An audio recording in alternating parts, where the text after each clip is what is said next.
Good day everyone, I'm here to discuss about pictorial drawing. First, what is pictorial drawing? A pictorial drawing is a type of drawing that shows an object as it would appear to the human eye. In short, mura siya grading a drawing na makita nimo nga ang height, width, ug depth sa usa ka object in just one picture.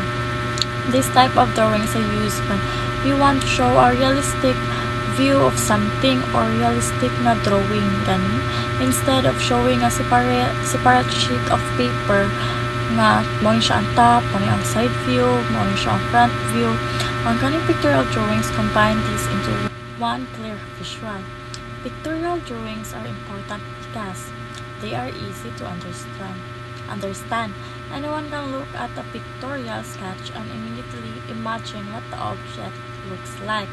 Dali na siya masabtan kay murag tinuod tan-awon. So also they clearly show the shape of dimension of an object.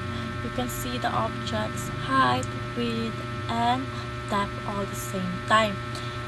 They are useful during the early stages of design also.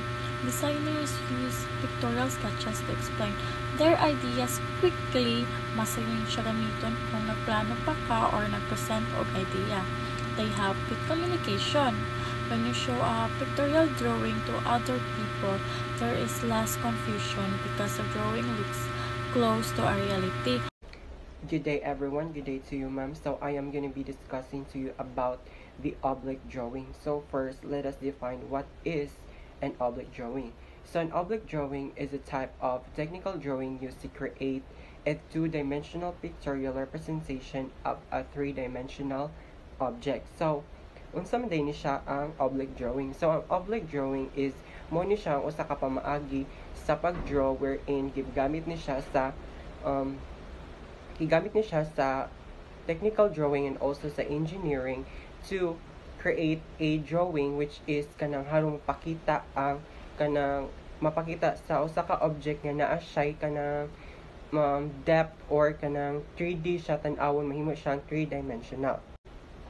So let us continue. So its primary characteristic is that the one face, usually katong the front face, is drawn in flat in its true shape and size, while the other faces recede at an angle to represent depth.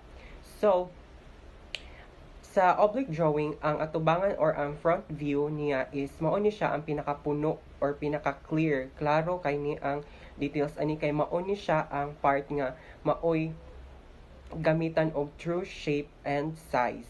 While ang kilid ani is katong mga kanang sa iyang mga other faces sa kanang kilid-kilid or sa likod kay nga part is gina-draw siya with only one angle. Kasagaran is 35 degrees or 40 degrees. So aron makita sa mga viewers nga naa siya depth, wherein ma-classify na to siya into 3D, which is the three-dimensional object. Okay, so let's move on. So nadi siya duha ka type ang oblique drawing, which is the cavalier oblique rather, and the cabinet oblique drawing. So the first one is the cavalier drawing. So diri sa cavalier drawing, all lines including receding lines are made to their true length. So ang cavalier drawing is ang depth ani kay tinuod full size, dili siya kanang pareha sa kanang cabinet drawing, which is kanang naa siya kaning cavalier oblique drawings is nani siya kanang degrees wherein 45 degrees.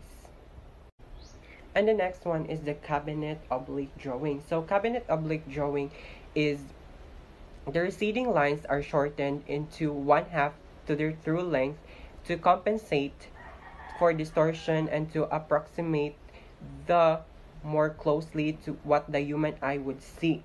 So ang cabinet oblique drawing is ang depth or gilawmon is katunga ra siya 1/2 only. So ang iyang mauni ang pinaka-common nga gamit sa mga technical drawers o sa mga kanang engineers kay mo ni siya ang kuan ang pagtanaw ni is kanang natural ra kayo siya pagtan-aw dili pareha sa kuan unlike sa kanang cavalier drawing.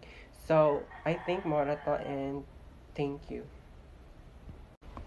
And also, na din ni siya ka na mga examples di ay sa babaw kanimo. Ni siya mga examples sa oblique drawing.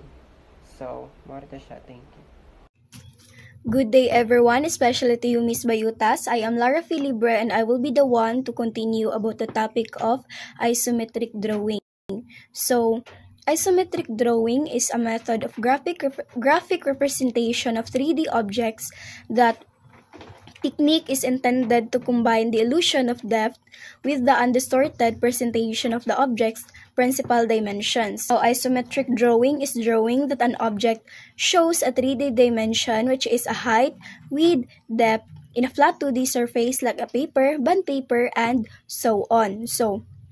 And by that, the object will look 3D dimensional object even though you draw it in a flat 2D surface.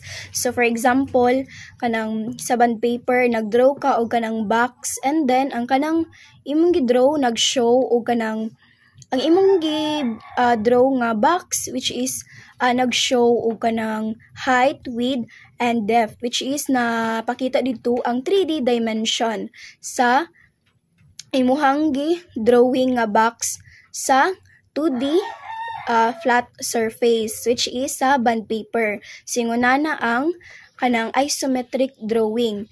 So, how can we be able to recognize if that object nga tong gidraw is kanang isometric drawing na siya? So, we can be able to recognize if kanang drawing is isometric drawing. Kay in isometric drawing, naa siya kanang vertical line and nakaset siya into 90-degree angle and stay vertical lang siya gihapon. So, we can use T-square to draw object that are set to 30-degree, 60-degree, and 90-degree to ensure the accuracy. So, if left and right horizontal are on 30-degree angles, we can use protractor. And kani nga kanang all dimensions nga tong gamiton sa kanang 3D dimensions, is height, width, and depth, and will be drawn to scale. And this kanang isometric drawing, the angle between the X, Y, and Z are makaset siya into 120-degree angle. So, yun ana ang isometric drawing. And that would be all. Thank you. Hey everyone, my name is Sophia May Capasti. Today, I will going to discuss about the perspective drawing. So now, in perspective drawing, objects are drawn smaller as their distance from the observer increases. So the lines of an object are aligned to 1, 2, or 3 versioning points. So, ang perspective drawing, nanay 3 types. The 1-point parallel, the 2-point angular, and 3-point oblique. So, ang versioning point, diri tanan nakakonect ang depth axis line na to. So, here is the example of 1-point parallel.